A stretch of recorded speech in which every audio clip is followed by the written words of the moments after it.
One of the very first signs that you see different in a child is that there is no eye contact.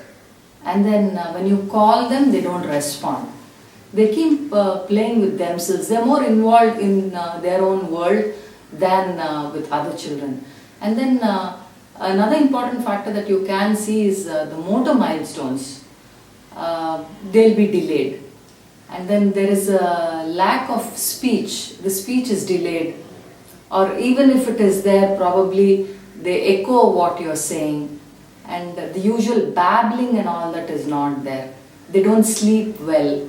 They don't eat all the food. Even they have difficulty even with breastfeeding.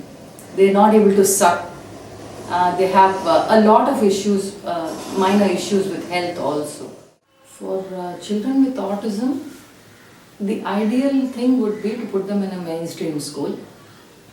Since most of the mainstream schools are still a little apprehensive about taking these children, the only other resource is a special school.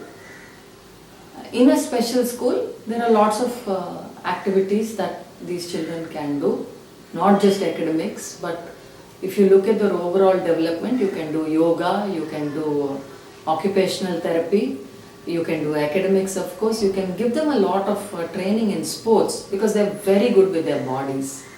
Basically, just use some common sense.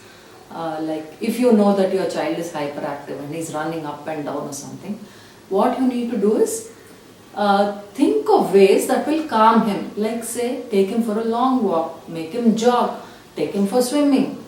Horse riding, they say, is good, but then horse riding is going to cost a lot of money.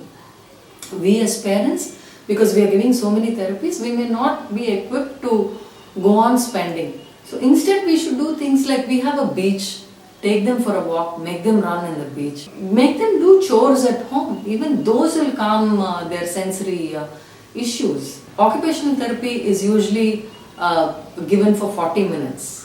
And this is given for say 3 or 4 days a week. But that won't be enough for your child. Occupational therapy can be done through the day by the parent in different settings. The same way with yoga also. It's not that you have to take him specifically to a yoga therapist and do that 40-minute and come back. You as a parent can learn the yoga, do it at home with your child. It's good for both of you. You will have to spend time, money, energy, effort on taking him to a sports class, making him do something there and coming back. You can play shuttlecock, or you can play cricket, or you can play throw ball, or both of you can go cycling. The father and child can go cycling on the roads. That's a good sport. Things like these can be done by us parents instead of constantly depending on a therapist, because finally the child comes back to us. I know it's heart-rending when your child doesn't answer and he doesn't call you amma and stuff like that. It's terrible. So instead of always focusing on speech, em paiyan pesano, em ponnu pesano, andha mari illama, let us focus on communication. There are so many different ways that your child communicates with you. He takes your hand and leads you somewhere. He points to something, or sometimes he even echoes what he wants.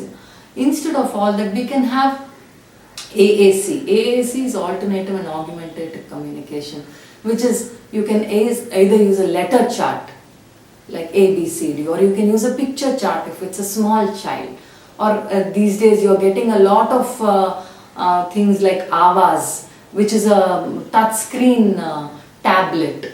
You can use an iPad if you have the means to buy one. Once the child starts communicating, I think most of his issues will go down. His so-called behaviors. All those behaviors are actually a way of communicating to you that he's got some difficulty and he's unable to tell you that. When they become adults, what are we going to do for them as parents? We are always worried about what happens to my child after me.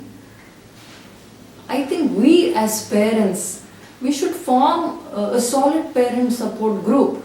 We should probably think of a place where we can all build homes and we will have a community kind of thing where I will be there for your son and you're going to be there for mine. Or assisted living probably, where the caretaker or somebody else is there, and our young adult is also there, but he is able to take care of his own things. We should think of all this. We should be together as a group to do anything for our children. See, every child has some talent or the other. It is for us as parents to find out what that is. But when you are very observant about these things, you know that a child has got some talent or the other. Like there are some children who do puzzles extremely well. There are some children who remember names. They have extraordinary memory.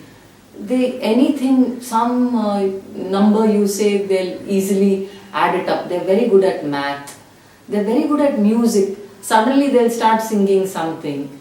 See, these are the talents that our children have. It is our duty to hone them.